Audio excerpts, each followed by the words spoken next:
Warahmatullahi wabarakatuh. Selamat pagi teman-teman semua, salam sehat, salam sejahtera. Kita ketemu lagi pada kuliah kita yang keempat teman-teman ya.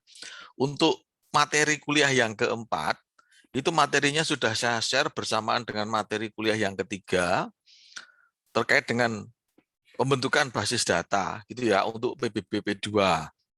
Terus kemudian kemarin saya juga share 2 tugas, nanti saya terangkan setelah kuliah tugasnya itu apa yang akan saya berikan ke teman-teman gitu ya. Kalau misalnya teman-teman belum jelas, nanti saya terangkan setelah kita selesai untuk mengikuti kuliah kita yang pertemuan yang keempat. Oke teman-teman, sebelum saya mulai, mungkin teman-teman ada pertanyaan terlebih dahulu terkait dengan kuliah kita pada pertemuan yang ketiga.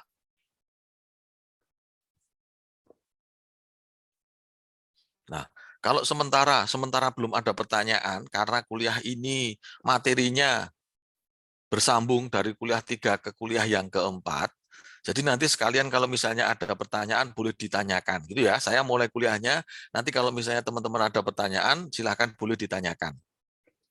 Oke, saya share screen terlebih dahulu. Bentar, aduh.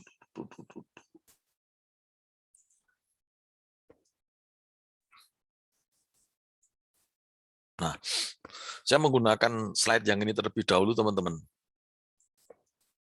Nah, kalau yang untuk awal-awal sudah nggak saya terangkan lagi, saya langsung memulai dari pekerjaan di lapangan, yang artinya bahwasanya kemarin setelah dibuat rencana kerja untuk kegiatan pendataan ini disetujui, gitu ya. Kemudian dilanjutkan untuk pelaksanaan pekerjaan lapangan. Tentunya pekerjaan lapangan ini sudah diberikan berbagai macam sarana dan prasarana, gitu ya, seperti pencetakan formulir SPOP, terus kemudian nah, saya lupa kemarin ada yang namanya stiker NOP. Kalau kita teman-teman menganalogikan atau menyamakan itu sama dengan stiker sensus. Kalau kita sensus di rumah kita mendapatkan sensus keluarga atau sensus apapun gitu ya, termasuk sensus pajak kemarin, itu kan kita diberikan rumah kita ditempeli stiker. Nah, ini juga sama. Prinsipnya juga sama. Pada saat pendataan ini rumah kita juga akan ditempeli stiker, tapi stikernya stiker NOP. Dia akan ditempeli stiker NOP oleh petugas. Nah, ditempelkan di rumah untuk mengetahui NOP kita. Nah, di sini pengumpulan data objek dan subjek. Artinya di sini pada saat pekerjaan lapangan pengumpulan data objek dan subjek ini pada umumnya pasti menggunakan sarana. Sarananya yaitu formulir SPOP dan LSPOP. Terus kemudian pemberian NOP. Pemberian NOP berarti untuk pembentukan basis data PBB, pada umumnya NOP-nya belum ada. Atau toh kalau misalnya sudah ada, NOP-nya itu belum mengacu kepada NOP Sismiop, yang artinya ada blok, ada knob-nya. Kalau untuk kode provinsi sama, kode kabupaten sama, kode kecamatan sama, kode desa atau kelurahan sama. Tapi NOP-nya ada blok, ada knob, ada kode khusus. Nah, bloknya itu kalau misalnya belum dilakukan pembentukan basis data, berarti bloknya 000. Terus kemudian NOP-nya nomornya, itu nomor 1 sampai dengan seluruh bidang yang ada di situ. Dimulai dari nomor 1 sampai dengan tak terhingga berapa jumlah bidang yang ada di desa itu. Nah, kalau ada blok, berarti kalau sudah sismio berarti ada blok. Dalam satu desa kemarin ya dibagi menjadi beberapa blok. Untuk memudahkan dibagi menjadi beberapa blok, terus kemudian dalam satu blok tersebut kurang lebih terdapat 200 objek pajak. Kurang lebih luasnya sekitar 15 hektar. Nah, jadi ketentuan itu yang digunakan. Nah, setelah dilakukan pemberian NOP, maka dilakukan untuk objek-objek tertentu bisa dilakukan penilaian individu. Ya, untuk objek-objek tertentu, artinya untuk misalnya di desa itu ada semacam gedung pertemuan yang besar. Terus kemudian di kelurahan itu misalnya ada bangunan high rise building, atau ada ruko, rukan mewah dan lain sebagainya. Atau ada misalnya bangunan yang misalnya mempunyai nilai yang tinggi, misalnya perumahan-perumahan mewah. Misalnya kalau kita melakukan pendataan massal di Pondok Indah. Nah, kalian bisa ketahui kan Pondok Indah isinya rumah-rumah mewah semua. Kalau dilakukan pendataan dengan menggunakan penilaian massal di bangunan, tekor nanti, artinya rugi kita. Mau nggak mau tetap ada yang dilakukan penilaian massal, mungkin hanya rumah-rumah kampung, kalau misalnya masih ada rumah kampung. Terus kemudian rumah mewahnya kita lakukan penilaian individual. Nah, sama juga seperti itu untuk misalnya kita melakukan pendataan atau penilaian massal yang ada di Komplek Bintaro Jaya. Nah, untuk rumah-rumah mewah yang ada di kawasan Bintaro Jaya bisa kita lakukan penilaian individual atau yang dulu dinamakan semi individual. Tapi untuk rumah-rumahnya dilakukan dengan pendataan dan penilaian massal. Jadi di sini untuk penilaian individual ada yang dilakukan penilaian individual, ada yang tidak dilakukan penilaian individual, baik untuk tanah atau bumi maupun untuk bangunannya. Kalau bumi karakteristik khusus, itu ya tidak semua bumi bisa dilakukan penilaian individual sama dengan tanah. Nah, setelah itu baru dilakukan penelitian hasilnya, direkam, terus kemudian dimasukkan ke dalam komputer, diinput dan seterusnya.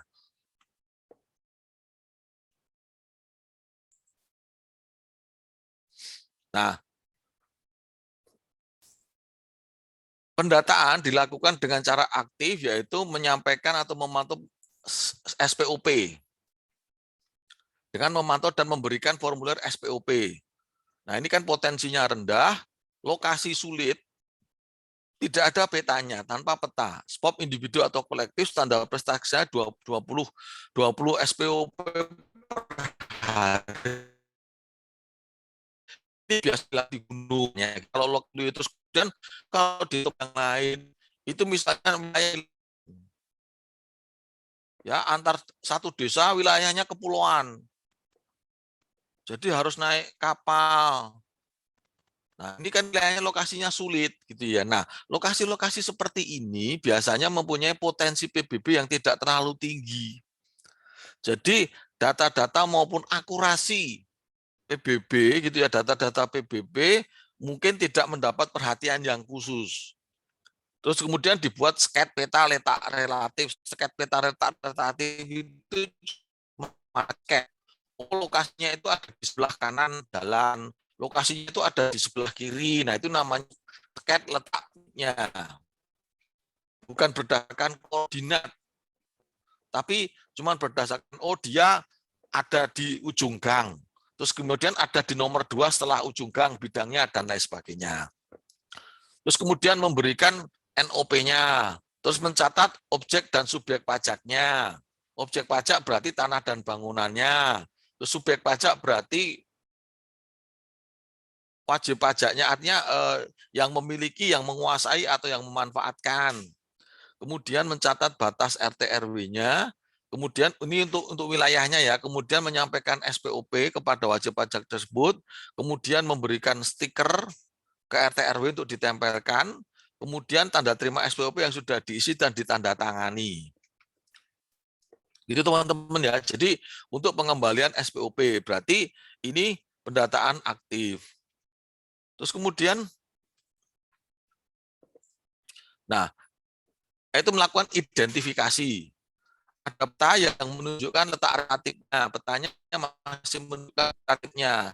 Ada data PBB secara lengkap, antara prestasinya 15 SPOP per hari. Jadi semakin sedikit prestasi kerja, itu mencerminkan data yang diambil itu juga semakin teliti dan semakin akurat.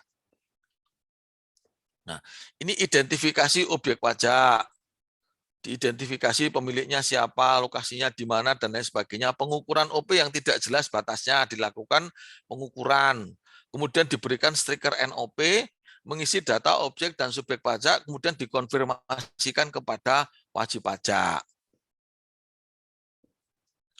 Terus kemudian verifikasi data yang menunjukkan relatif, ada data PBB secara lengkap, kemudian standar prestasi kerjanya 20 objek pajak per hari. Kemudian memberi nama objek pajak pada tiap bidang objeknya. Jadi ini semacam apa ya? Penggambaran dengan verifikasi, kemudian memberikan stiker pada tiap bidangnya, kemudian mengisi SPOP sesuai dengan database dan dikonfirmasikan ke wajib pajak. Apabila ada perubahan, melakukan pengukuran terlebih dahulu dan pengisiannya. Kemudian saya lanjutkan nanti teman-teman kalau misalnya ada pertanyaan, setelah slide ini silahkan nanti ditanyakan. Saya selesaikan dulu slide ini, nanti kita berganti dengan slide yang lain. Nah, untuk yang pengukuran, ada peta tidak menunjukkan letak relatif standar prestasi kerja 10 SPOP per hari. Mengukur semua bidang, semua sesuai dengan petunjuk teknis, kemudian memberi NOP dan stiker, mengisi data dan konfirmasi. Ini pengukuran ini hanya semacam membuat peta sebetulnya. Membuat data sparsial. Terus kemudian, pekerjaan kantor. Yang dimaksud pekerjaan kantor ini adalah pekerjaan kantor yang dilakukan setelah pekerjaan lapangan itu selesai dilakukan. Nah, antara pembedelan SPOP dan data pasar dengan perekaman biasanya ini boleh direkam dulu baru dibendel, boleh dibendel dulu baru direkam. Kalau biasanya yang kami lakukan adalah tetap dibagi dalam 100 SPOP, namun belum dilakukan pembendelan. Misalnya dijepit pakai jepitan hitam itu. Ya, dijepit pakai jepitan hitam yang benar, mungkin jumlahnya sudah disesuaikan 100. Setelah dijepit pakai jepitan hitam, kemudian direkam. Karena kalau ngerekam enak, ngambil satu-satu formulir SPOP sambil dipegang direkam. Tapi kalau dibendel berarti sudah berupa buku. Ya sudah berupa buku. Kayak teman-teman kalau misalnya fotokopi terus dijilid, nah modelnya seperti itu. Jadi depannya Mika, biasanya depannya Mika atau dikasih cover, terus kemudian belakangnya SPOP. Nah, terus kemudian direkam, teman-teman. Nah, kalau untuk data pasar ini biasanya dibendel terpisah. Data pasar ini dibendel dalam peta zona nilai tanah, bukan peta zona nilai tanah, laporan penilaian massal untuk tanah per kelurahan. Jadi dibedakan. Kalau yang SPOP, data SPOP ini adalah untuk penilaian tanah dan bangunan untuk memasukkan input data ke dalam komputer, ke dalam program Sysmiop. Sedangkan untuk data pasar ini biasanya mencari data-data transaksi jual beli menggunakan formulir yang ada di CAP 533. Terus kemudian mengikuti petunjuk yang ada di CAP 533 tersebut, kemudian dibendel jadi satu untuk setiap satu kelurahan. Ya, untuk setiap satu kelurahan. Dibendel jadi satu untuk data pasarnya. Untuk SPOP-nya tadi per blok per sekitar 100 OP per blok. Biasanya dilakukan per blok. Terus kemudian dilakukan perekaman. Rekam itu artinya input data ke dalam komputer. Input data ke dalam komputer. Terus setelah direkam, kemudian quality control dengan DHR, artinya si perekam tersebut melakukan pengecekan data di dalam DHR. Jadi quality controlnya itu bisa DHR-nya juga dicetak, terus kemudian diteliti oleh orang lain. Tapi sebelum dicetak, si perekam ini yang input data juga melihat DHR-nya, hasil rekamannya. Terus kemudian dicetak untuk dicek kembali apakah benar ini bangunan luasnya 100 meter. Terus kemudian disesuaikan lagi. Nah, disesuaikan lagi. Terus setelah itu kan yang di sini dilakukan ini berarti ini pembuatan data sparsialnya di sini. Pembuatan peta kelurahan sebetulnya kan sudah ada. Sudah ada yang minta dari kemarin di Bakor Sultanal atau di Top Dam TNI AD atau minta ke pihak-pihak lain yang mempunyai peta kelurahan. Ini kalau belum ada, kalau misalnya sudah ada yang digital enak, tinggal dimasukkan ke dalam komputer. Kalau belum ada yang digital, berarti harus mendigit terlebih dahulu. Gitu ya, harus mendigit terlebih dahulu. Terus kemudian untuk peta blok berarti membuat blok-blok gitu ya. Ini bisa dibuat di dalam peta apa namanya peta kertas. Bisa juga ini kalau misalnya sudah ada peta digital dibuat dalam peta digital. Nah, di dalam peta blok, peta kelurahan dibagi menjadi beberapa blok. Terus kemudian di dalam peta blok, tiap-tiap bidang digambarkan. Ya, tiap-tiap bidang digambarkan berdasarkan sket dari peta kelurahan tadi, peta lapangan. Di dalam lapangan kan sambil memberikan SPOP, mendata, digambar di situ, dioret-oret petanya. Oh, dari ujung jalan nomor 1 punyanya si A, luasannya berapa, terus digambar bidangnya ngadep kemana, luasannya berapa. Terus kemudian digambar juga bangunannya, misalnya bangunannya ada di tengah bidang. Jadi digambar juga, walaupun ada garis-garis biru di dalamnya, ya ada garis-garis biru di dalamnya. Terus kemudian jadi bangunan digambar itu cuma digambar dasar bangunannya. Jadi kalau bangunannya tingkat 2, dasarnya 100 meter, tanahnya 200 meter, ya cuma digambar dasarnya itu adanya di mana? Ada di tengah-tengah tanah, atau misalnya mepet ke rumah tetangga misalnya. Nah, di dalam peta blok. Terus kemudian juga dibuat peta ZNT-nya. Nah, kemudian data ini juga dicetak. Nah, sebelum dilakukan cetak massal PBB, sebelum dilakukan cetak massal SPPT PBB, ada pekerjaan lain ya di luar ini, yaitu adalah pemutakhiran ini, apa namanya DBKB, daftar biaya komponen bangunan untuk yang massal terlebih dahulu. Ya, di sini ada pekerjaan yang lain nih. Jadi memasukkan yang telah teman-teman lakukan, misalnya harga upah tukang, harga biaya bangunan, terus kemudian harga apa sewa alat dan lain sebagainya dimasukkan di dalam DBKB semuanya. Jadi kalau misalnya kita melakukan pendataan sekarang, berarti nanti berlakunya per 1 Januari 2022. Untuk tahun pajak 1 Januari 2022 kita lakukan di sini. Nah, gitu ya teman-teman ya. Nah, setelah setelah dilakukan, setelah bahan bangunannya dimasukkan semua, terus kemudian biasanya setelah masuk semua, ini kita apa namanya? Kita semacam kayak semacam di render gitu teman-teman ya. Kalau video namanya di render, kayak semacam dikalkulasi gitu ya, di spool gitu ya, di spool istilahnya, di spool gitu. Terus nanti datanya di sini bangunan, terus connect dengan data LSPOP yang sudah diinput tadi. Nah, connect nih di sini. Nah, sehingga diketahui oh bangunan ini luasnya 100 meter dengan kondisi ini maka NJOP-nya sekian.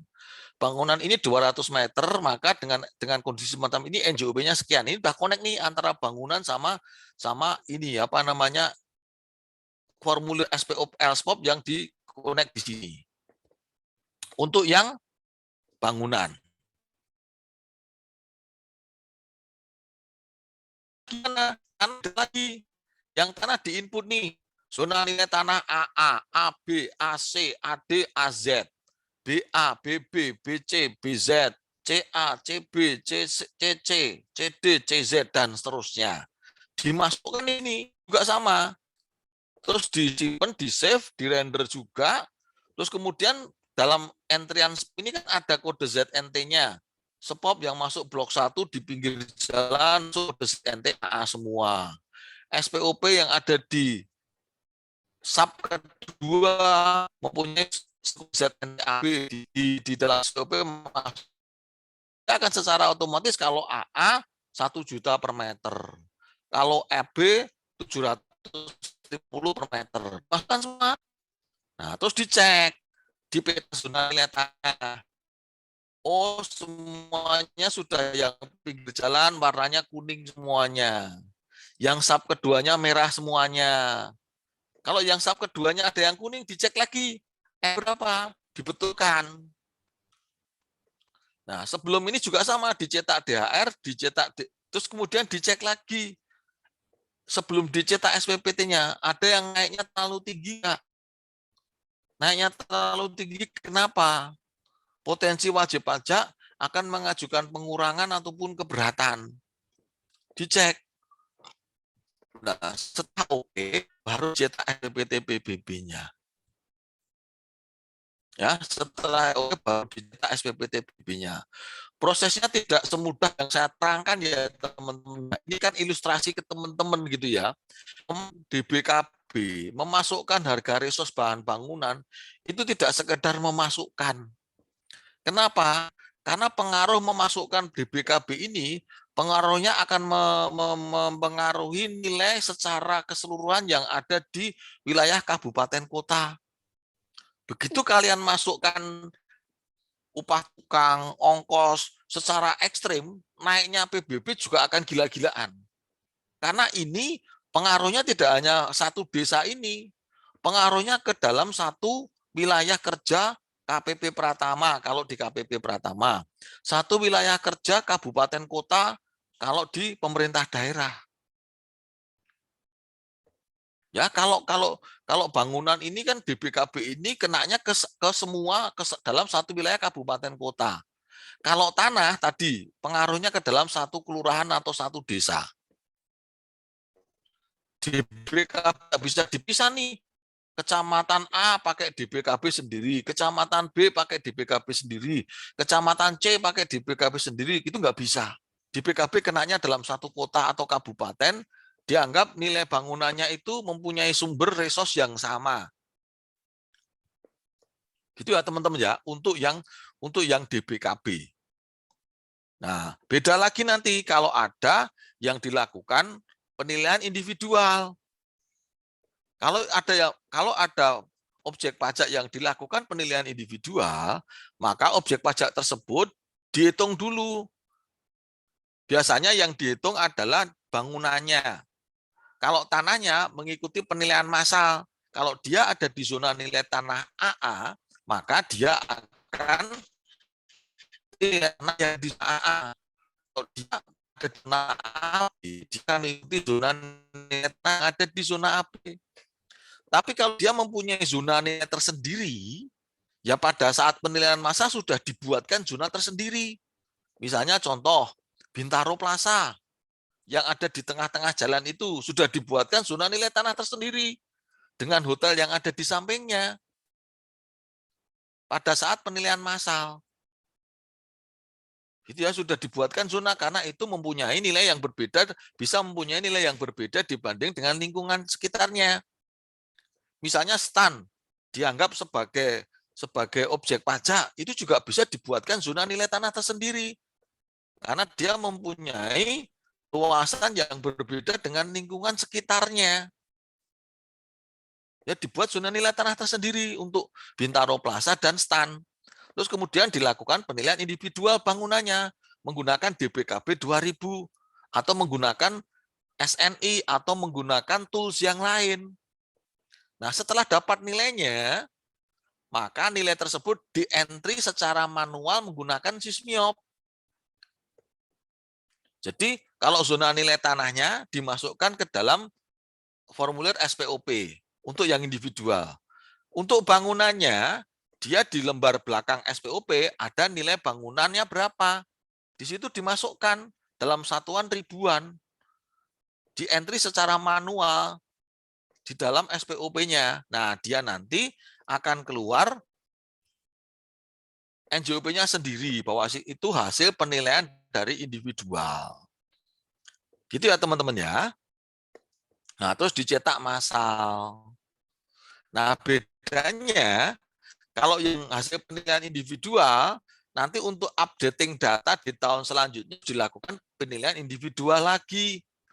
Tapi yang hasil penilaian massal, itu nanti pada tahun depan, itu kita ngubah resource DBKB dan ZNT, maka nilai tanah dan nilai bangunannya akan mengikuti resource yang baru. Nah, sedangkan kalau penilaian individual, yang berubah nanti cuma tanahnya saja kalau mengikuti penilaian massal. Karena yang dinilai dengan penilaian massal cuma tanahnya tok. Sedangkan bangunannya harus dinilai ulang dengan DBKB 2000 atau menggunakan tools yang lain. Atau dihitung manual kalau misalnya memang tidak bisa dihitung dengan DBKB 2000 kayak bandara, kayak jalan tol, kayak lapangan golf, itu harus dinilai secara manual individunya dengan menggunakan petunjuk khusus. Nah, kemudian untuk ini contoh untuk pekerjaan kantor untuk pembuatan peta ZNT. Nah, ini ya, peta ZNT misalnya ini kan zona nilai tanahnya AA. Nah, yang garis tipis-tipis ini, yang garis putus-putus ini adalah sket. Sket itu artinya diperkirakan di sini zona nilai tanahnya AA. Yang di bawahnya ini zona nilai tanahnya AC, AC gitu ya. Tapi batas ZNT harus tidak boleh memotong bidang, artinya ini punyanya si A, ini punyanya si B, ini punyanya si C, ini punyanya si D. Nggak bisa si C itu punya zona nilai tanah yang berbeda, depannya A, belakangnya nggak bisa, buat mengikuti ini batas-batasnya.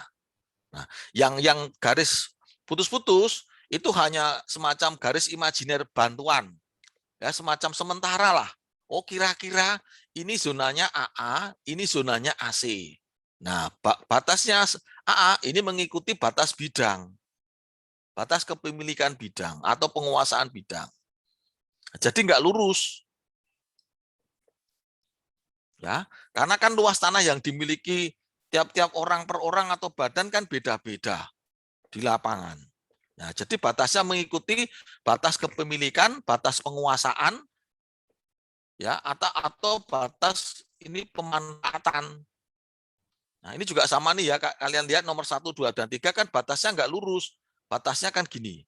Nah, kalau dibuat zona nilai tanah lagi, misalnya di depan sana AB ya, ngikuti bidang ini. Gitu ya teman-teman ya. Jadi ini mengikuti batas pemilikan atau penguasaan atau batas pemanfaatan. Nah, garis batas tidak boleh memotong bidang. Gitu ya. Jadi kalau misalnya kalian memiliki 2 sertifikat gitu ya, kayak misalnya STAN, memiliki banyak sertifikat tapi kenyataannya itu satu hamparan, ya bisa dibuat dalam satu zona nilai tanah. Contohnya STAN. STAN itu kan wilayahnya luas. Terus kemudian kemungkinan dia sertifikatnya lebih dari 1. Nah, itu ya mengikuti batas-batas terluarnya kalau dibuat zona nilai tanah tersendiri. Antara satu sertifikat dan sertifikat yang lain ya apa namanya diabaikan karena merupakan satu hamparan. Satu hamparan, satu pemilikan, satu pemanfaatan. Sehingga dimungkinkan untuk dibuat dalam satu zona nilai tanah. Gitu ya teman-teman ya, dimungkinkan. Nah, kecuali kalau memang itu wilayahnya berbeda. Yang satu misalnya masuk kelurahan Jurang Mangu Timur, satu masuk, ya harus dibedakan karena sudah berbeda kelurahan atau desanya. Ini terus kemudian saya lanjutkan lagi. Pekerjaan kantor pembendelan SPOP, ya artinya SPOP tadi dijilid tadi ya teman-teman ya. Entry data, cetak DHR, dan validasi. Entry data itu ngerekam tadi, perekaman tadi, terus kemudian cetak DHR, direkam, terus kemudian setelah direkam dicek dulu di komputer, terus kemudian baru dicetak. Cetak DHR ini fungsinya juga untuk melihat lagi, tapi menggunakan hard copy. Kemudian divalidasi, kalau misalnya oke, divalidasi. Pakai berita acara oke. Terus kemudian SPOP disimpan, hasil pendataan. Tadi yang membuat peta blok dan peta ZNT. Terus kemudian untuk kepentingan pelayanan, penjilitan peta blok. Jadi dulu, kalau misalnya ada wajib pajak ingin memecah NOP atau misalnya membuat data PBB, maka wajib pajak harus kita tunjukkan nih, lokasimu ada di mana. Oh, ada di sini. Terus kemudian bloknya dipecah. Nah, kalau sekarang petanya sudah SIG, tidak perlu ada peta blok yang dicetak manual. Jadi kalau dulu waktu saya masuk pertama kali di DJP gitu ya, di tahun 2000-an, di tahun 99 saya masuknya, baru mulai kerja karena diklat dan lain sebagainya, baru masuk mulai tahun 2000-an. Itu kalau misalnya ada orang misalnya beli tanah dan bangunan gitu ya, misalnya saya membeli tanah sebagian miliknya orang, otomatis kan NOP-nya dipecah. Dia punya tanah 500 meter, saya beli 200 meter. Otomatis kan sertifikatnya dipecah, NOP-nya juga dipecah. Sertifikatnya dipecah, punyanya yang lama, pemilik lama 300 meter, punyaan saya 100 meter, 200 meter. Nah, itu dipecah. Mecahnya gimana? Atas bawah atau samping kanan, samping kiri. Nah, kita ngelihat sertifikatnya. Kita tanya ke wajib pajaknya. Jadi mecahnya samping kanan, samping kiri atau atas bawah. Yang satu dapat jalan, yang satu dapat jalan belakang atau seperti apa? Itu ya. Ini maksudnya untuk kepentingan pelayanan itu seperti itu. Petanya dipecah di situ, terus kemudian dimasukkan, diupdate di database-nya. Gitu ya.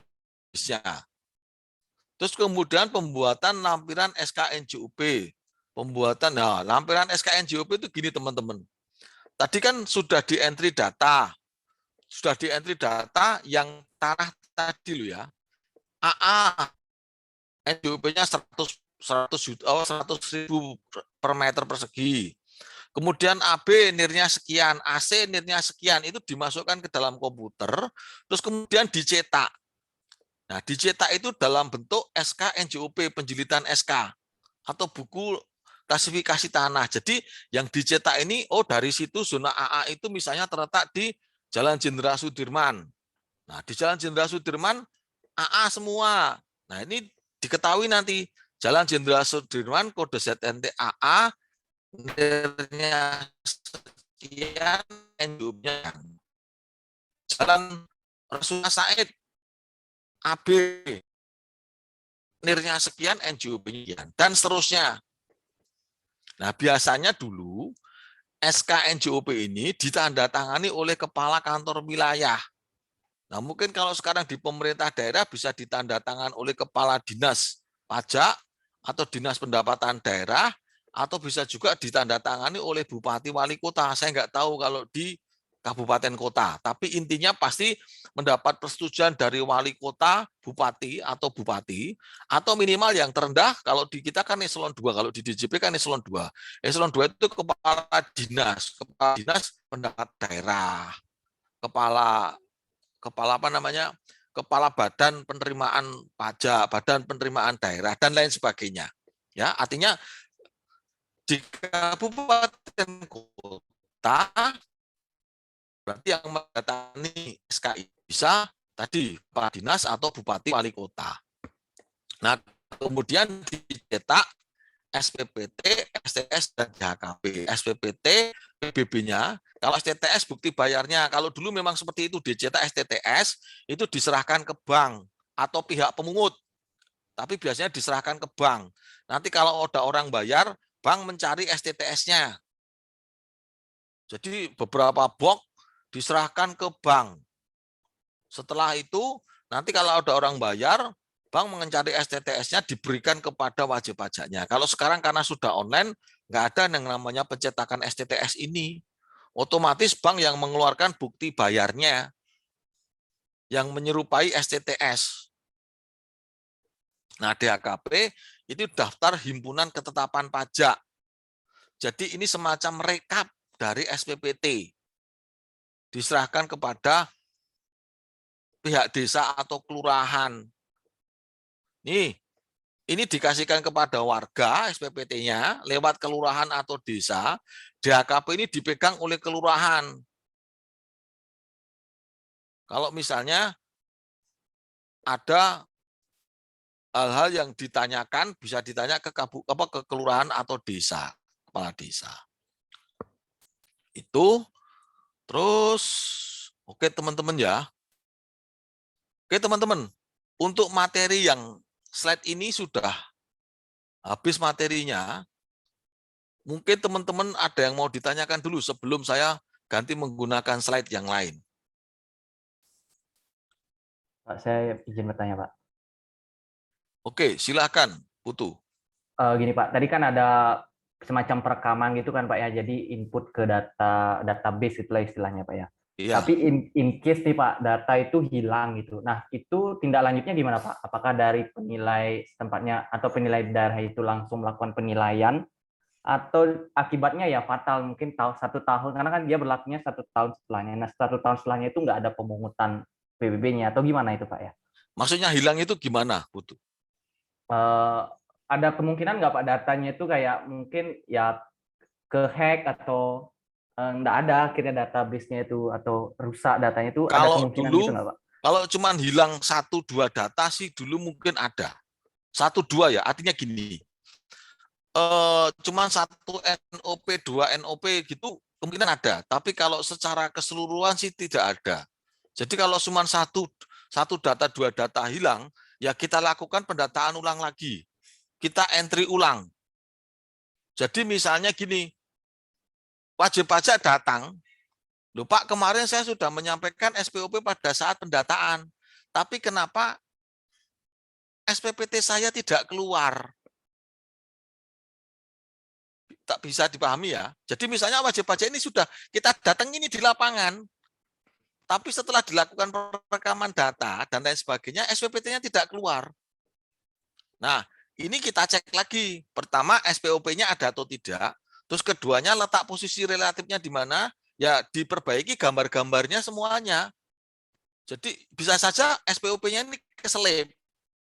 Bisa jadi SPOP-nya keselip, terus kemudian karena keselip, atau hilang, atau tercecer di jalan, dan lain sebagainya oleh pendata itu, jadi dia tidak tergambarkan di situ. Nah, akhirnya ya kita rekam ulang, kita data lagi, kita terbitkan SPPT sesuai dengan data yang hilang. Nah, kalau 1-2 data itu ada kejadian. Tapi kalau semuanya itu jarang kejadian karena memang apa ya?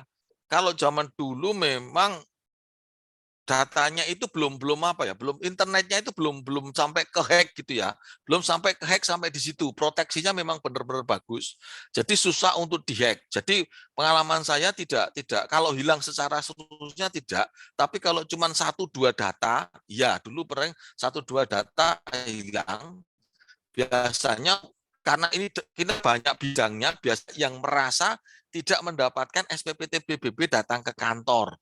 Nah, tidak mendapatkan SPPT PBB, itu pun juga belum tentu datanya hilang. Bisa juga sama pihak desa SPPT-nya tidak diserahkan atau ketahan di kelurahan. Makanya kita telusuri. Masalahnya itu ada di mana? Dicek datanya. Kalau datanya ada, kemungkinan SPPT-nya tidak tersampaikan. Kalau datanya tidak adanya itu kenapa? Memang tidak terekam atau tidak terinput di dalam database, SPOP-nya bisa hilang dan lain sebagainya. Nah tadi kalau SPOP-nya hilang, data-datanya hilang, ya dilakukan verifikasi di lapangan, kita terjunkan petugas kembali ke sana, kemudian dilakukan identifikasi, posisi relatifnya ada di mana, digambarkan lagi di peta blok, terus kemudian diinput lagi data-datanya, terus kemudian dikeluarkan SPPT-nya, wajib pajak membayar PBB-nya, baru kemudian SPPT diserahkan kepada wajib pajak. Seperti itu, Putu biasanya. Baik Pak, dapat dimengerti Pak. Oke Terima ya. kasih Pak. Oke, yang lain silakan. Izin bertanya Pak. Oke, silakan Nabila. Nah, ini Pak, kalau kan tadi ada data pasar gitu ya Pak, berarti kita kan nyari data transaksi atas tanah gitu Pak. Kalau seandainya kan kadang nggak banyak gitu ya Pak yang melakukan jual beli, terus misalkan baru ada tanah yang penawaran gitu Pak, boleh nggak Pak? Atau gimana ya Pak? Nah, data transaksi jual beli memang tidak semua tempat itu banyak data. Ya, kita cari semaksimal mungkin yang kita dapat. Data minimal pun juga nggak ada masalah ya. Artinya sebetulnya semakin banyak data atau semakin presisi kita up to date kita melakukan data yang dapat kita peroleh, maka hasil penilaian kita juga semakin up to date. Artinya, kalau wajib pajak nanti mengajukan keberatan, kita bisa punya data yang lengkap yang kita berikan kepada wajib pajak. Nah, namun bisa juga data ini kita peroleh dari tempat yang lain apabila. Misalnya gini, yang kemarin saya sampaikan. Jalan Jenderal Sudirman itu ada di wilayah Jakarta Selatan dan Jakarta Pusat. Nah, kalau misalnya transaksinya di Jakarta Pusat nggak didapat, boleh kok pakai data transaksi di Jakarta Selatan, wong itu dalam satu jalur jalan, walaupun satu di Jakarta Selatan, walaupun satu di Jakarta Pusat. Ya, untuk daerah-daerah yang berbatasan nggak apa-apa menggunakan data daerah lain, asalkan wilayahnya relatif sama. Ya, atau misalnya kalau melakukan adjustment atau penyesuaian itu juga disesuaikan. Nabila, misalnya gini, jalan Ciledug Raya itu jalannya punya Tangerang dan punyanya DKI. Dan secara NJOP, Tangerang lebih murah daripada DKI. Nah, kalau misalnya melakukan penilaian dengan menggunakan datanya DKI, maka adjustment untuk Tangerang juga lebih besar supaya nilainya disesuaikan. Karena memang nilai jalan di Tangerang lebih rendah daripada nilai tanah yang ada di Jakarta, Nabila. Ya, jadi mencari data sebanyak-banyaknya, terus kemudian diusahakan idealnya satu zona nilai tanah itu mempunyai 3 data transaksi. Idealnya.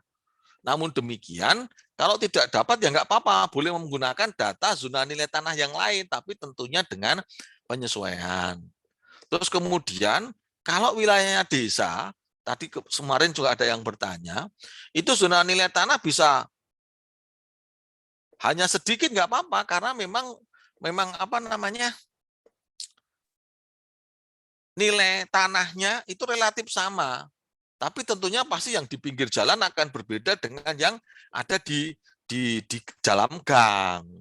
Terus kemudian yang apa namanya sudah ada perumahan penduduknya dibanding dengan yang masih sawah dan tegalan kemungkinan juga akan berbeda. Kenapa? Karena untuk sawah untuk dibangun menjadi bangunan, untuk dibangun menjadi perumahan, untuk dibangun menjadi pekarangan, sawah kan perlu diuruk. Sawah kan perlu dipadatkan.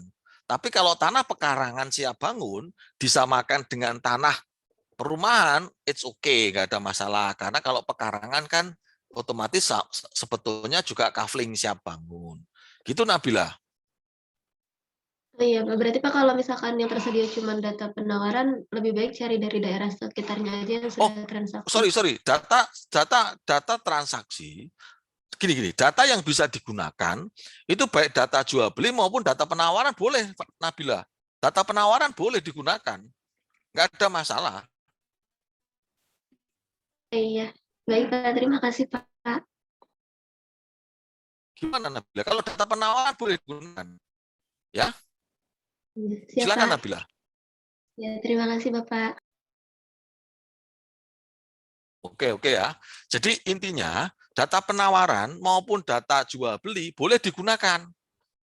Data tanah tidak perlu kalian mencari data tanah kosong kalau memang tidak ada jual beli dengan tanah kosong.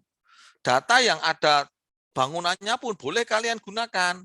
Cuman caranya bangunannya harus dihilangin. Misalnya ditawarkan tanah dan bangunan harganya 500 juta. Berarti kalian tahap pertamanya harus mencari, oh kalau dijual 500 juta, misalnya dilakukan penyesuaian dengan penawaran, data penawaran. 1 hari yang lalu, 2 hari yang lalu datanya, berarti 500 juta katakanlah misalnya dikurangi 10%. Oh berarti kalau ada orang yang beli, kurang lebih lakunya tanah dan bangunan itu 450 juta. 450 juta itu adalah tanah dan bangunan. Yang mau kalian carikan nilai tanahnya, otomatis kalian harus menilai bangunannya. Oh, tanah dan bangunan pakai apa? Ya macam-macam terserah. Mau pakai DBKB boleh untuk mencari nilai bangunannya. Mau pakai misalnya SNI untuk mencari nilai bangunannya boleh. Mau dihitung manual juga boleh. Jadi tanah dan bangunan nilainya 450 juta. Kalau misalnya dilakukan transaksi. Tadi ya penawaran diubah menjadi nilai. Kalau misalnya lakunya 450 juta. Berarti itu tanah plus bangunan. Nah, bangunannya dicari pakai DBKB 2000 atau pakai SNI atau pakai yang lain. Oh, bangunannya didapat nilainya 250 juta. Nah, berarti kan ketemu kan nilai tanahnya tok 200 juta. Nilai tanahnya 200 juta karena sudah dikurangi bangunan. Nah, 200 juta tadi 200 juta tadi kalau per meter 3 bagi luasnya 200 juta luasnya 100, nah kan gitu kan. 200 juta kalau luasnya 100 ya berarti berapa per meter? 2 juta per meter misalnya. 200 ribu atau 2 juta. Nah, pokoknya tinggal dibagi per meternya. Gitu ya, caranya gitu ya Nabila ya. Jadi nggak apa-apa. Dapatnya penawaran nggak apa-apa. Justru penawaran biasanya malah up to date datanya. Cuman penawaran harus di adjustment dengan jenis data. Oke teman-teman, silahkan yang lain kalau mau ada yang mau ditanyakan.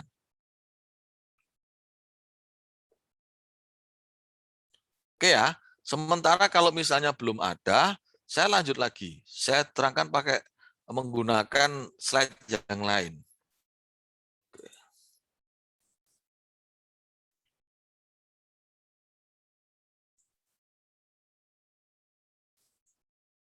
Nah, saya langsung ke alternatif pendataan. Tadi di sana sudah saya singgung menggunakan slide yang lain, gitu teman-teman ya. Sudah saya singgung dengan menggunakan slide yang lain. Ini intinya sama dengan yang saya terangkan tadi, cuman beda slide. Nah, tadi ya sudah sama. Terus kemudian, nah pengadaan peta desa atau peta kelurahan. Peta garis, peta foto dari desa atau keluar atau instansi yang berkompeten dalam pembuatan peta membuat sendiri. Nah, biasanya untuk peta desa atau peta kelurahan sudah ada. Wujudnya adalah peta garis biasanya. Peta garis itu ya peta yang manual yang ada itu namanya peta garis. Kalau peta foto ya foto udara biasanya. Ya peta foto itu peta foto udara. Kalau peta citra satelit ya pakai satelit. Di Google ada yang pakai citra satelit, ada yang pakai peta foto udara. Nah, nanti terkait tugas yang saya berikan, teman-teman bisa download dari Google atau mencari di internet banyak per desanya. Ya, kalau enggak, kalian bisa digit peta sendiri atau seperti apa, sket juga enggak ada masalah bagi saya. Digambar sendiri kan, lihat di Google, oh kira-kira desa saya bentuknya seperti ini, kalian gambar sendiri enggak ada masalah. Gitu ya. Kalian gambar manual juga enggak ada masalah. Digambar manual, terus kemudian di-scan, digambar manual, terus kemudian di-scan, terus kemudian dijijit jadi digital, atau seperti apa, terserah kalian.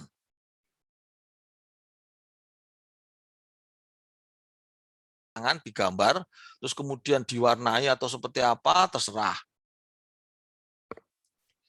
Terus kemudian, nah, pembuatan konsep peta desa, ini kalau belum ada, kalau sudah ada, itu peta desanya sudah enak. Nah, penentuan batas blok tadi ya, penentuan batas blok dibuat atas dasar 200 OP, kurang lebih 200 OP, luasnya sekitar 15 hektar, terus kemudian memperhatikan juga karakteristik fisik dari objek tersebut. Nah, nomor blok kan 001, 002, dimulai dari sebelah kiri, terus kemudian berbentuk spiral searah jarum jam. Ya, kiri, kanan, dari kiri ke kanan, kanan ke kiri ke kanan ke kiri, dan seterusnya itu spiral. Kayak per gitu ya, kanan kiri. Terus kemudian, nah, ini kemarin juga sudah saya terangkan. Peta desa 1:5.000 untuk wilayah pedesaan. 1:250.000, 2.500 untuk wilayah perkotaan, di mana skala di perkotaan ini lebih besar ya, karena potensi ekonominya lebih baik dan lebih detail. Di kota juga padat penduduknya. Ya, makanya tadi kalau di kota buat blok satu bisa juga wilayahnya nggak sampai 15 hektar karena baru beberapa hektar aja sudah ada lebih dari 200 objek pajak. Kalian bayangkan di tempat-tempat kumuh itu gitu ya, misalnya di daerah Senen Jakarta, terus kemudian di Johar Baru yang ada di Jakarta Pusat, itu wilayah-wilayah kumuh di Kemayoran sana, itu jalan-jalan kecil. Terus kemudian kalau dibuat peta blok, ya paling tanahnya 50 meter, 30 meter, bangunan satu ruangan, dan lain sebagainya. Tapi punya SPPT PBB sendiri gitu ya teman-teman ya. Nah ini bisa jadi bloknya luasannya berbeda. Ya. Terus kemudian peta zona nilai tanah. Merupakan peta yang memuat himpunan kelompok bidang tanah yang mempunyai nilai indikasi rata-rata yang sama. Nilai indikasi rata-rata itu NIR. NIR itu diperoleh dari 3 data transaksi, terus kemudian kan kayak teman-teman melakukan penilaian terhadap satu bidang tanah, terus kemudian atas satu bidang tanah itu menggunakan 3 data pembanding. Oh, terus kemudian dilakukan rata-rata atau dilakukan pembobotan. Nah, ketemu satu nilai. Nah, itu namanya kalau di dalam zona nilai tanah namanya NIR. Ya. Bedanya kalau dalam penilaian individual 3 data itu untuk menilai satu bidang. Nah, kalau dalam zona nilai tanah 3 data tadi untuk menilai satu zona. Di mana di dalam satu zona terdapat beberapa bidang. Nah, bedanya sebenarnya cuma di situ. Kalau yang untuk apa namanya? Untuk penilaian massal. Ya.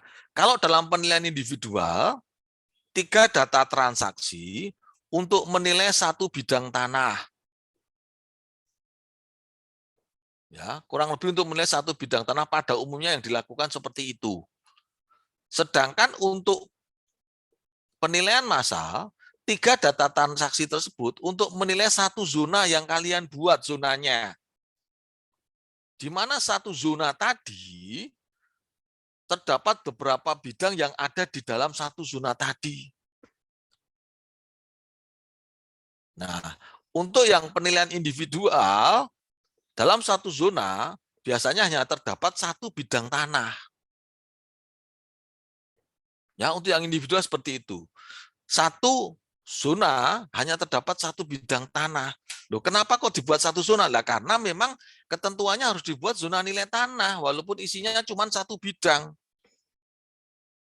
Kalau nggak dibuat buat zona nilai tanah, nggak bisa direkam atau nggak bisa diinput datanya, karena harus dibuat kode AA, AB, AC, dan lain sebagainya.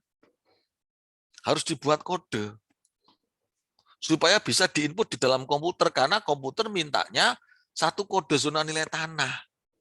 Nah, kenapa kok namanya NIR? Kenapa kok namanya bukan NJOP? Nah, teman-teman harus ingat, kalau di dalam pajak daerah itu kan ada range nilai.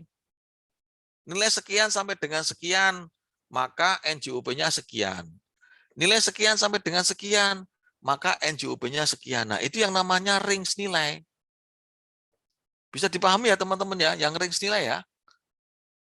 Bisa ya, sebentar. Bentar teman-teman, saya carikan dulu.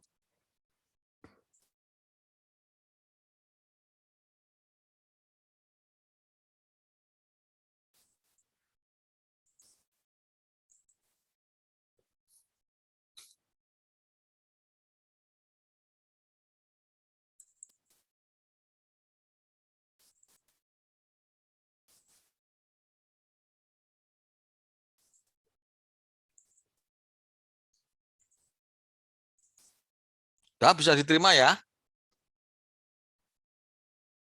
Nah, ini contohnya nih. Punyanya DKI. pedoman klasifikasi di tahun 2014. Ini punyanya DKI ya. Contoh. Nah, ini yang saya tadi bilang. Antara 149, nirnya ada di sini nih, nirnya. Antara 149 sampai dengan 152 juta, NJOP-nya sekian. Antara ini sampai ini NJOP-nya sekian. Ini tadi yang saya maksud. Ya, kita yang kecil aja mainnya. Kalau di DKI NJOP-nya gede-gede, jutaan. Kalau di daerah lain nggak akan sampai segini. Di DKI ada yang tadi ya 1 meternya ada, berarti dia sudah memfasilitasi 1 meter, ada yang sampai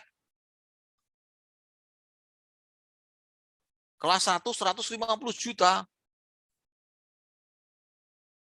Ya, 1 meter 150 juta. Kalau dulu, kalau saya lupa di tahun 2015-an itu yang apa?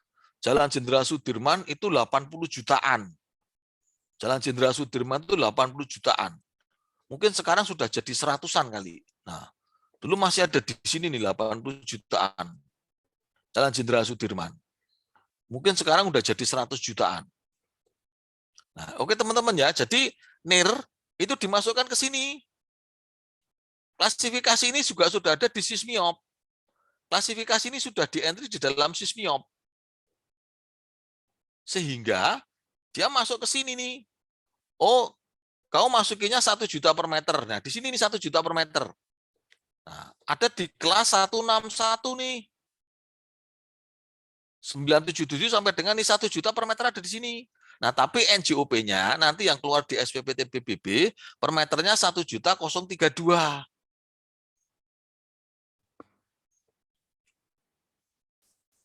Oke, yang Menteri Keuangan bisa diterima slide-nya teman-teman ya.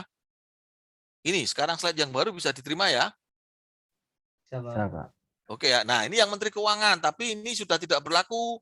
Kalau sekarang Menteri Keuangan langsung hasil nilainya berapa langsung ditetapkan dalam SPPT PBB. Kalau yang untuk PBB P5L. Cuman ini saya contohkan dulu Kementerian Keuangan juga menggunakan, DJP juga menggunakan seperti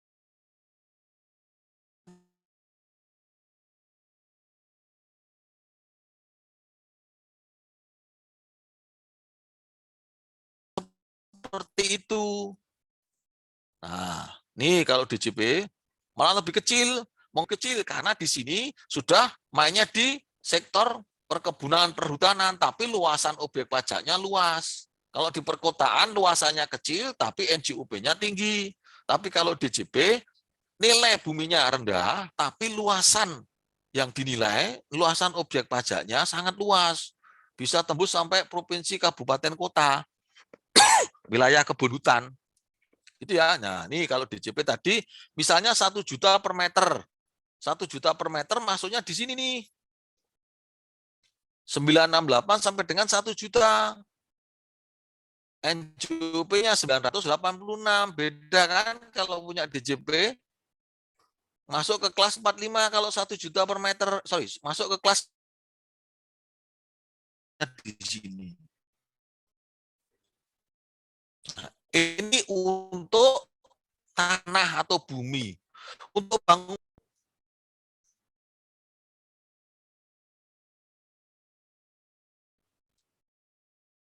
sebentar ya. Nah, ini untuk bangunan. Di daerah juga sama. Jadi kalau bangunanmu per meter 2 juta per meter gitu ya. Jadi kan ngitungnya by system. Jadi dia by system juga sama. Kalau per meter bangunanmu ada di 2 juta per meter, nah berarti masuknya di sini nih. 1.975 sampai 2.100. Nanti NJOP-nya akan keluar 2.050 per meter. Nah, gitu teman-teman ya. Oke, saya ganti slide.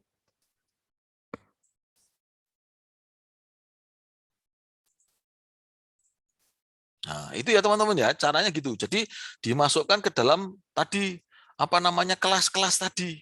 Jadi namanya NIR, nilai indikasi rata-rata untuk tanah, nilai indikasi rata-rata untuk bangunan, terus masuk ke dalam kelas-kelas tadi. Masuklah yang namanya NJOP.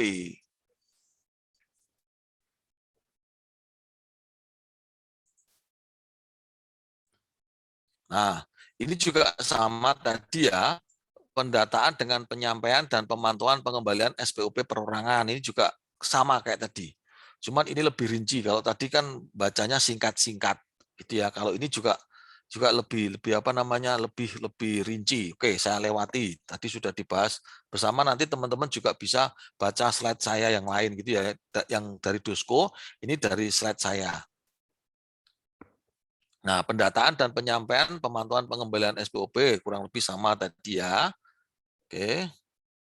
Nah, apabila di dalam blok terdapat objek yang bernilai tinggi atau mempunyai karakteristik objek khusus, pengisian SPOP menggunakan SPOP perorangan dan dilakukan penilaian individual tadi. Ya. Jadi ini kalau pakai SPOP kolektif. Pokoknya prinsipnya kalau di dalam satu desa atau satu blok atau pokoknya di tempat tersebut kita lakukan pendataan dan objek tersebut mempunyai apa namanya karakteristik khusus atau bernilai tinggi, maka langsung dilakukan penilaian individual. Dilaporkan untuk dilakukan penilaian individual. Nah, ini pendataan dengan identifikasi objek pajak. Tadi sudah.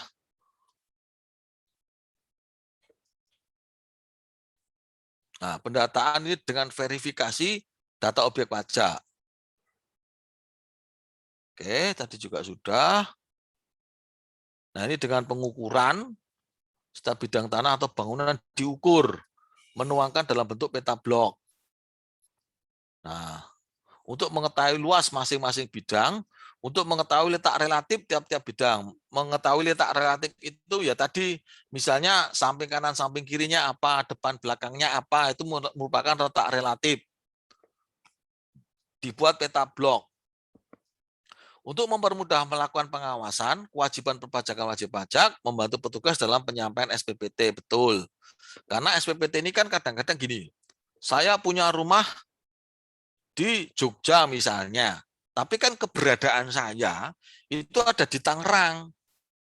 Nah, bisa jadi itu SPPT saya, letak objek pajaknya ada di Jogja. Kemudian subjek pajaknya saya posisinya ada di Tangerang. Nah, itu juga dilakukan pendataan sesuai dengan KTP wajib pajak. Untuk hal seperti itu biasanya sulit ya, sulit dalam artian SPPT-nya kalau rumahnya kosong ya biasanya dimasukkan ke sela-sela rumah. Kalau misalnya tidak ya ditahan oleh kelurahan atau desa, tidak diberikan kepada wajib pajak karena rumahnya kosong. Kalau ada yang ngontrak ya biasanya dikasihkan. Itu kesulitan-kesulitan yang terjadi apabila rumahnya tidak wajib pajaknya susah untuk dicari.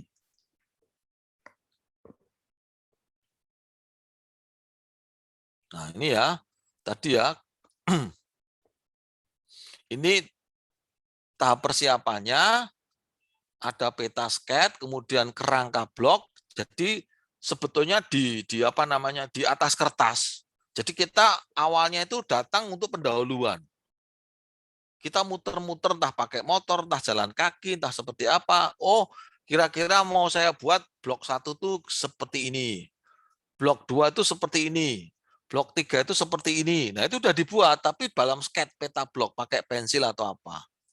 Terus kemudian juga kita buat sekalian. Oh, ZNT1 tuh kira-kira seperti ini sini. ZNT2 AA itu seperti AB seperti ini. AC seperti itu sudah dibuat. Kira-kira sudah dibuat dalam peta kelurahan. Kita buat sketnya. Nah, terus kemudian kita lakukan lapangan. Ya berarti dengan penyebaran SPOP untuk membuat blok tadi. Nah, sedangkan kalau zona nilai tanah, kita nyari harga transaksi di situ. Nah, dari sebaran harga transaksi itu untuk mengetahui betul enggak zona nilai tanah AA ini dalam satu zona kurang lebih nilainya sama. Tapi ternyata beda. Oh kok yang sebelah sini AA ada yang jual 800, yang di sini dijual 825, yang di sini dijual 780, bisa satu klaster. Oh ternyata yang sebelah sono dijualnya 1 juta. Bahkan ada yang 1.050.000 ya berarti dipisah lagi zona nilai tanahnya. Kalau dari sebaran itu menunjukkan Kalau dari harga jual data pasar yang diperoleh menunjukkan nilai yang berbeda. Nah, itu sebagai identifikasi awal bahwasanya, oh, tadi sket yang saya buat di atas meja, zona nilai tanahnya saya perbaiki kembali karena berdasarkan sebaran nilai tanah ternyata beda sama yang saya buat. Itu jadi digambar ulang lagi, dibetulin lagi. Oh, ternyata batasnya AA itu nggak berhenti di sini tapi belok ke sana misalnya. Karena di sana ternyata nilainya malah sama dengan AA. Nah, seperti itu. Oke ya. Terus, nah ini kerangka blok. Nah, kerangka blok berarti kan batas-batas tiap blok. Nah, ini sudah disiapkan. Jadi sudah disiapkan di atas meja. Walaupun tadi kita tetap keliling-keliling dulu secara umum untuk membuat blok ini nggak bisa langsung kita scan, nggak bisa pada umumnya. Kita tetap keliling-keliling dulu untuk melihat, oh ini ya seperti itu pas, ini gini. Kita buat dulu, keliling-keliling dulu. Kalau perlu konsultasi dengan kelurahan, kalau saya dulu. Nah, nanti kalau tidak pada saat kita data di lapangan, kalau ada kesalahan ya kita perbaiki berdasarkan data SPOP dan formulir LSPOP tadi. Kan di sana juga diukur batas-batas tanahnya kan, kita ngelihatnya kan di atas kita belum konfirmasi ke WP-nya kira-kira batas tanahmu di mana, kira-kira di mana. Nah, dari situlah baru kemudian kita baru bisa membuat batasan blok yang lebih rinci, yang lebih up to date berdasarkan data yang masuk dan sket-sket dari kita datang ke lapangan. Tapi setidaknya kita sudah punya gambaran, oh kira-kira di sebelah sini mau saya buat blok 1, di sebelah sini kayak mau buat blok 2, di sebelah sini saya mau buat blok 3, dan seterusnya. Nah ini kan. Nah ini kira-kira bikinnya blok seperti ini. Sket-sket ini sudah dibuat di atas meja berdasarkan hasil penelitian di lapangan. Tapi batas-batas ini masih memungkinkan untuk berubah tadi, menyesuaikan dengan batas pemilikan. Ini kan lurus-lurus seperti ini. Nah, masih memungkinkan, atau kalau enggak masih bisa jadi ini batasnya lurus ke sana juga bisa. Yang nomor 3 ini lurus ke sana juga bisa. Tinggal tergantung di lapangan kok ini mencongnya itu kenapa. Gitu ya teman-teman ya. Ini baru batas awal. Nah,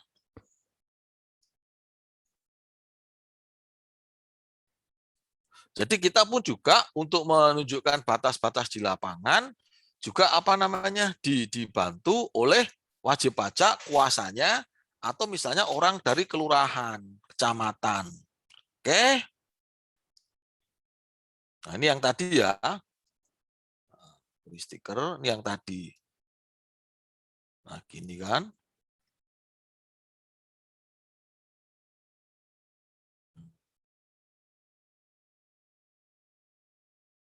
Nah, ini fungsinya nanti untuk penggambaran.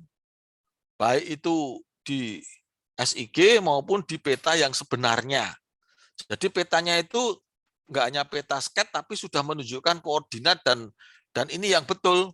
Ini 22 meter, ini 20 meter, ini 26 meter misalnya. Ini sudah betul, ini 16 meter, sudah betul.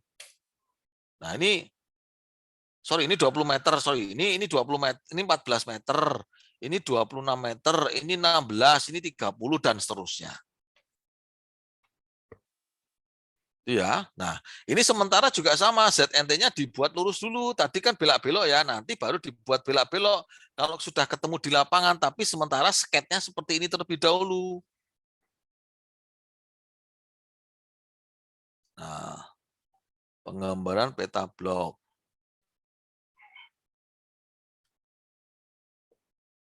Oke ya, teman-teman ya, sementara itu dulu.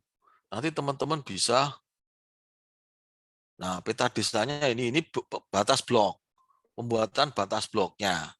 Blok 1, blok 2, blok 3 kan spiral nih, ceritanya gini nih. Nah, blok 3, blok 4, 5, 6, 7, 8, 9, 10, 11, 12. Ada 12 blok. Nah, Nah, terus dibuat bidang-bidang nih. Nah, blok 1. Ini peta blok berapa ini? Ini blok 5. Blok 5 itu berarti ini nih. Blok 5 itu ini. Blok 5 dibuat peta blok, jadinya ini. Nah, batasnya di sini jalan. Batasnya di sini jalan. Batasnya di sini jalan. Nah, di sini di dalam blok ada bidang-bidangnya. Terdapat beberapa bidang. Terus yang ada asiran hijau tipis-tipis, itu bangunan. Ya, ada bangunan. Jadi yang di dalam peta ini ada hasiran hijau tipis-tipis itu bangunan. Bangunan kan bisa ada di sini, ada di sini, ada di sini. Nah, disesuaikan di lapangan bangunannya ada di mana nih nomor 222 ini. Bisa depan sini, bisa agak ke belakang sini, mepet belakang, bisa ada di tengah-tengah. Nah, itu juga digambarkan di situ kurang lebihnya.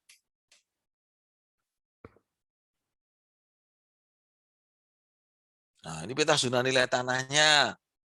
Ini zona AA di sini, zona AB di sini, zona AC di sini, AD di sini, AE di sini, dan seterusnya. Ya, walaupun bloknya tidak seperti ini, tapi zona nilai tanah boleh memotong blok. Tapi kalau blok tidak boleh memotong kepemilikan.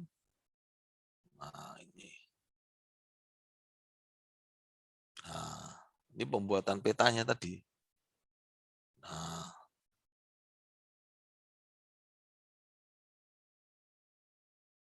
oke, gini ya teman-teman ya. Peningkatan coverage ratio. Nah ini formulir SPOP-nya. Kan di sini ada, nah ini zona nilai tanah diisinya di sini nih. Oh, peta ini tadi ada di blok 1 di zona AA. Di sini ditulis AA. Nah, dia akan mengikuti nilai yang ada di zona AA nih. Untuk tanah menggunakan formulir SPOP ini. Nah, jumlah bangunan di sini, keluasannya di sini. Terus, nah kalau bangunan tadi kan saya bilang kan pakai ini, tapi bisa juga yang pakai SPOP yang massal. Tergantung kabupaten kota mau menggunakan model SPOP yang mana. Ini salah satu contoh saja. Nah, di sini nih, kalau penilaian individual, dimasukkan nilai individualnya di sini nih. Tadi ini dihitung pakai DBKB 2000 atau dihitung pakai manual bangunannya, ketemu nilainya. Nah, nilai individualnya dimasukkan ke sini nih. Dalam satuan ribuan nih, dikali 1000. Nilainya dikurangi 1000. Nah, nilai ini dimasukkan ke dalam sismium, terus kemudian nilai individualnya dimasukkan ini. Nah, nanti dia di dalam sismium akan otomatis keluar angkanya yang ini. Kalau tanahnya mengikuti zonanya, sini. Kalau yang individual. Nah, kalau angka individual ini tidak di entry, maka dia akan mengikuti isian SPOP ini, ngitungnya pakai SPOP massal, lampiran LSPOP massal bangunannya. Oke teman-teman, itu dulu ya sebelum saya lanjutkan lagi. Maaf, saya tidak membuka pertanyaan dulu karena waktunya tinggal sebentar. Saya mau menerangkan tugas dulu. Tugas yang pertama teman-teman, tugas yang pertama sebentar.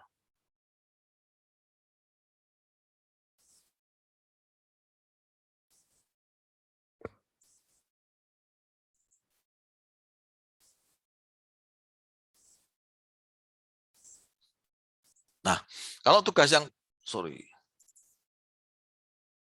bisa diterima teman-teman ya. Nah, kalau tugas yang pertama gampang.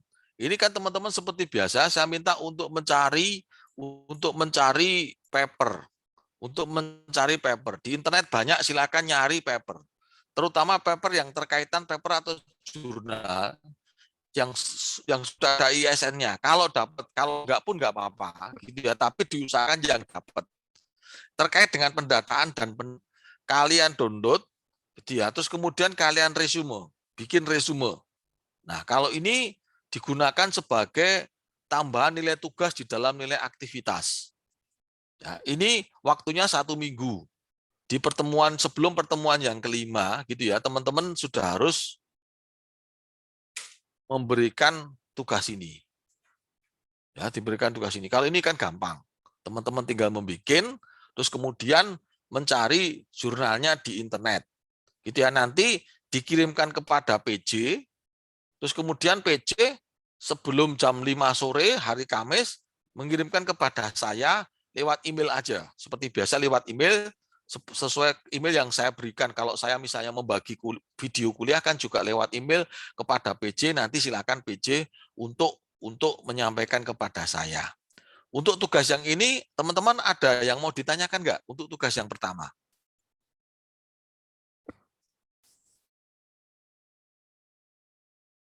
Sementara nggak ada ya untuk tugas yang pertama ya. Oke. Terus kemudian untuk tugas yang kedua, gimana? Ada yang mau ditanyakan? Untuk tugas yang pertama? Sementara belum, Pak. Oke ya. Untuk tugas yang kedua. Nah, untuk tugas yang kedua ini teman-teman, sebentar. Untuk tugas yang kedua ini teman-teman ngumpulkannya nanti. Tapi saya minta tugasnya dicicil dari sekarang. Ya, saya minta teman-teman nyicilnya dari sekarang. Tugas yang kedua ini sebetulnya teman-teman praktek untuk membuat peta zona nilai tanah. Ya, praktek untuk membuat zona nilai tanah. Nah, caranya gimana?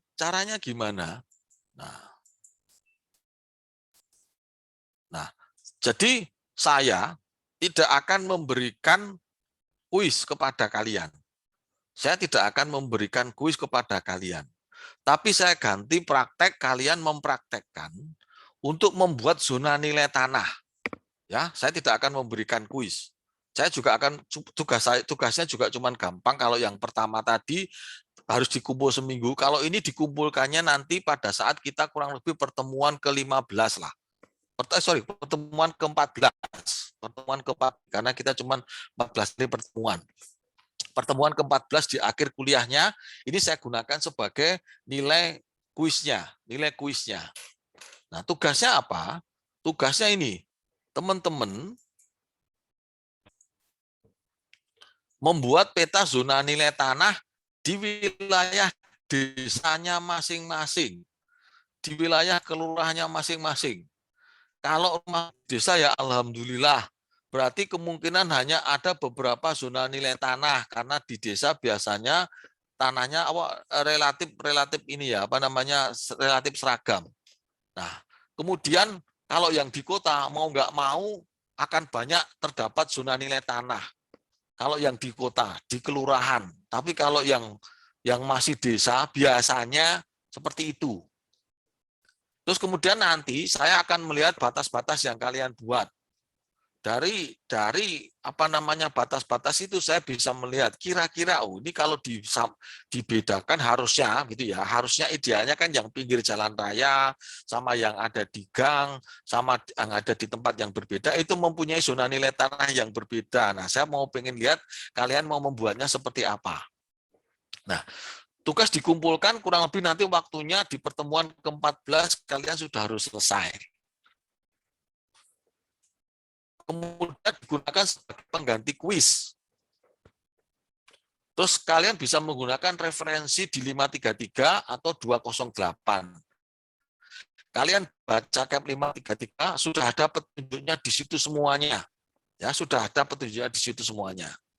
Nah, langkah-langkahnya adalah mencari peta kelurahan atau peta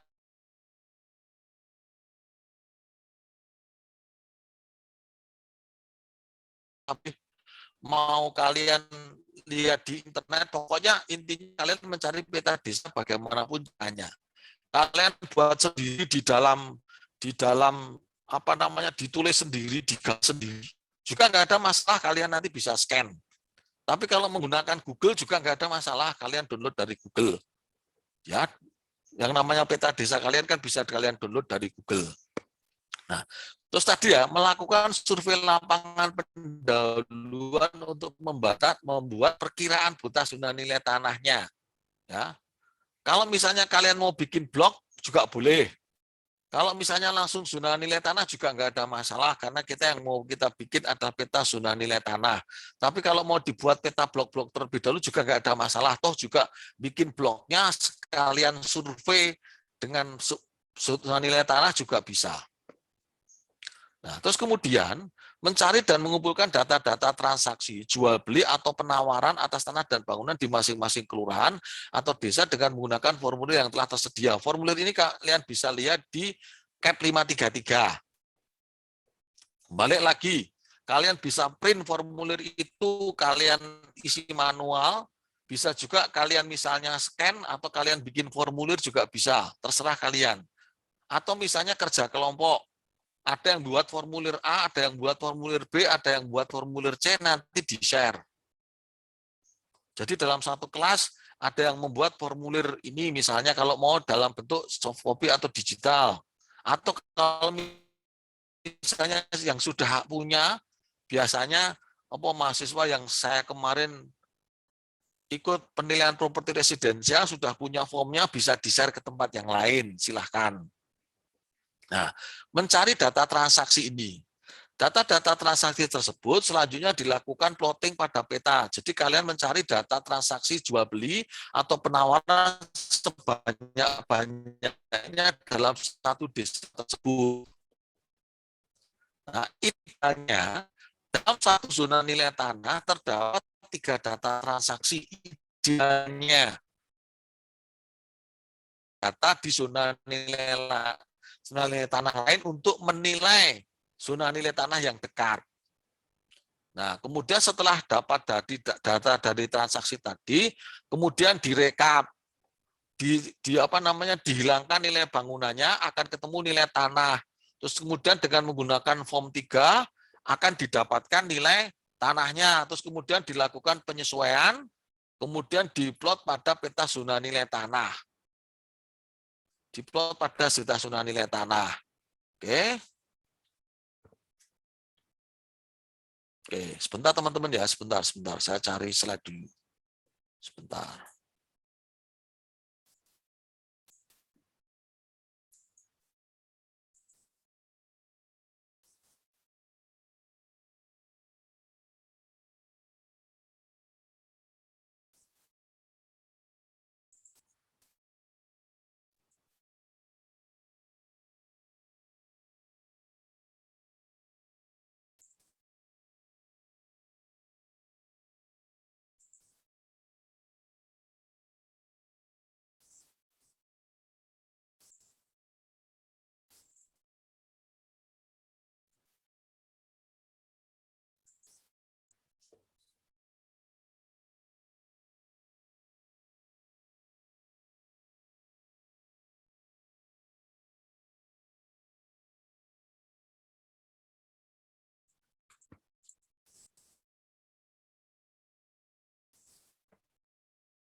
Nah, teman-teman, ini waktu saya mengajar teman-teman Pemda waktu itu.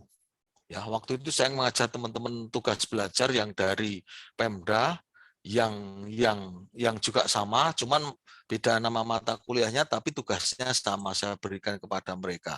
Membuat peta zona nilai tanah. Nah, ini ya. Ini Nah, dia petanya kan dari internet juga sama. Ini peta Pondok Karya Kecamatan Pondok Aren. Kalau kita kemarin kan karena nggak COVID, udah lama ini udah lama, maka dia bikinnya, ini kan peta juga sama, bisa ngambil dari Google dan lain sebagainya. Nih, terus, nah penentuan blok. Nah, kurang lebih acuannya blok ini. Dalam satu blok kurang lebih dapat 200 objek pajak atau darat luasan 15 hektar. Batas blok ini kemarin ya. Terus, nah ini dia buat bloknya seperti ini. Nah, kemarin kan sudah saya berikan. Terus, nah, pertimbangan penentuan ZNT, indikasi nilai tanah yang mirip memiliki karakteristik yang mirip. Nah, nih, ya. Terus kemudian, nah dia ini kira-kira zona nilai tanahnya mau dibuat seperti ini sama dia. Kira-kira. Nah, ini bisa ditetapkan jadi zona nilai tanah, bisa juga diubah tergantung dari hasil transaksi yang didapat di lapangan. Ini baru data awalnya gini. Nah, ini AA. Dia mulai menamai. Nah, udah kan? Nah, terus dia mencari data transaksi.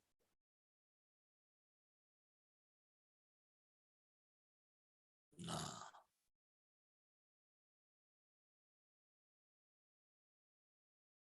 sorry. Nah, kalian lihat, tidak semua zona nilai tanah ada transaksinya. Contohnya AE, dia nggak dapat di AE. AG, dia nggak dapat di AG. Oh, sorry, AG ada 3, ideal. AH, dia nggak ada AH, nggak dapat. AI, dia cuma dapat 2 data transaksi. Ini yang namanya sebaran data transaksi itu di sini. Nah, data transaksi di plotting di peta. AJ dia dapat banyak 4. AK dia nggak dapat transaksi di situ. AA dia dapat 4. AB dapat 3. AC cuma 1 dia dapat. AD dapat 3. Nah, gitu ya maksud saya. Tidak semua zona bisa didapatkan transaksinya.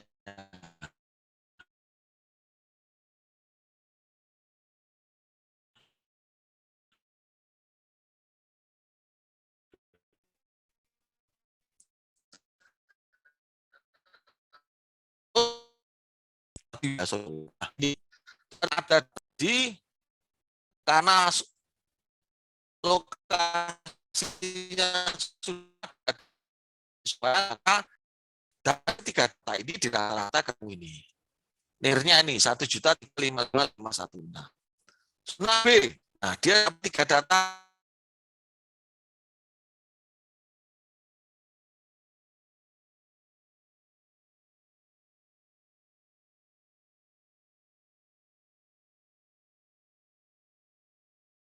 Sorry teman-teman ya, saya hilang teman-teman. Bentar.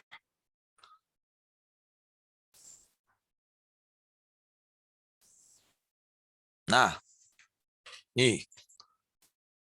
Zona AC, dia cuma dapat 1. Nah, dia bisa pakai data yang lain, dapat 2. Nah,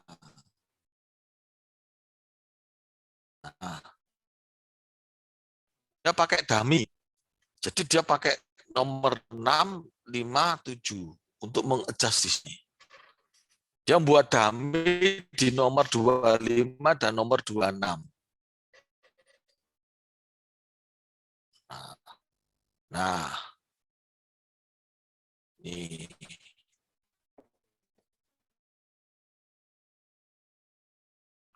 yang enggak ada nih, nomor A ada. Nah, dia menggunakan nilai tanah yang didapat untuk AD sudah punya NIR sekian, AE punya AC ini. Nah, ini ada adjustment-nya. Nah, kalian bisa lihat 3, silakan dibaca. Nah, gini ya, dan seterusnya.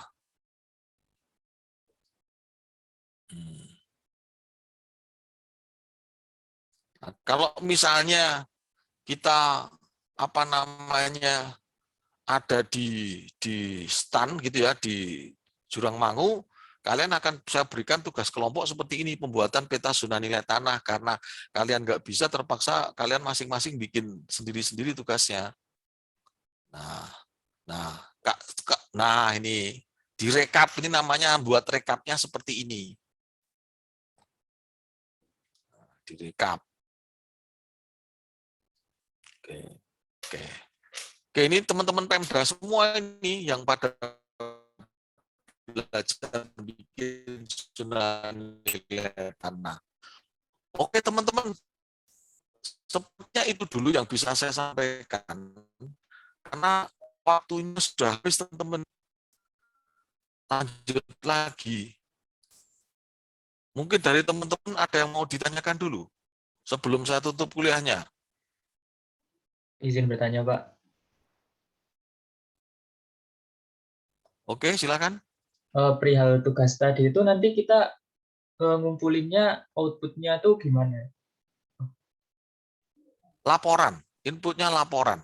Laporan. Laporan di dalam laporan penilaian seperti biasa, tetapi di dalam laporan itu ada petanya, ada zona nilai tanahnya, terus kemudian ada kalian membuat apa namanya assessment tadi loh, tabel-tabel tadi. Ya, kalian buka dulu CAP 533 karena ini waktunya nggak cukup ya. Nanti di minggu depan akan saya terangkan lagi gitu ya. Karena ini waktunya sudah habis, nanti di minggu depan coba kalian baca-baca buku. Intinya gini, yang kalian kerjakan sekarang adalah mencari peta kelurahan, terus kemudian membuat batas-batas imajiner di atas meja terlebih dahulu, sambil muter-muter di desa atau kelurahan kalian, terus mencari data transaksi. Mencari data transaksi. Ya nggak usah detail-detail, nggak apa-apa gitu ya, tapi setidaknya kalian tahu, oh ini dijual sekian, oh ini dijual sekian, oh ini terjadi transaksi dijual sekian, tanggal sekian, nggak usah terlalu detail, nggak apa-apa. Kalau kemarin kalian sudah mengikuti matkul penilaian properti residensial, setidaknya kalian masih punya transaksi nilai tanahnya, transaksi untuk nilai tanahnya, nah itu bisa kalian gunakan juga untuk datanya. Gitu ya. Kalau yang di desa sebetulnya enak, karena mungkin tidak akan terjadi banyak zona nilai tanah, tapi kalau yang di kota, mungkin zona nilai tanahnya akan banyak dan kecil-kecil. Karena memang di kota perbedaan zona nilai tanah sangat mungkin terjadi.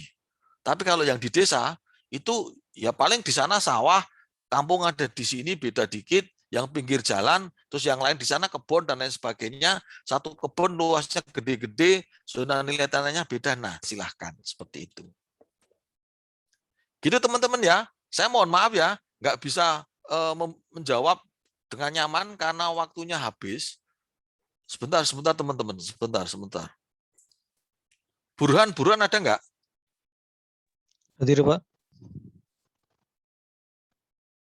Pri Anggita? Hadir, Pak. Johansen? Hadir, Pak. Oke teman-teman ya, saya mohon maaf karena waktunya tinggal 5 menit, saya juga belum mengapa namanya ngisi portal, nanti takutnya sudah ditutup oleh portal. Nanti kalau misalnya ada pertanyaan disimpan dulu gitu ya. Nanti kita pertemuan yang kelima, teman-teman silahkan untuk bertanya gitu ya. Saya berikan ruang yang banyak untuk bertanya. Terus kemudian sambil kalian baca CAP 533. Panduannya ada di situ semua. Kalian ngikutin PET 533 itu insya Allah bisa, nanti kalian tinggal nanya-nanya. Ini teman-teman Pemda aja bisa bikin seperti itu. Patokannya itu saya. Teman-teman Pemda juga sama, mulai dari nol gitu ya, itu penilaian Pemda yang belajar waktu itu untuk mengelola PBBB 2. Dan kebetulan saya juga ditunjuk untuk ngajar mereka. Mungkin itu dulu teman-teman. Terima kasih atas waktunya. Kuliah hari ini saya akhiri. Wabillahi taufiq wal hidayah. Wassalamualaikum warahmatullahi wabarakatuh. Waalaikumsalam.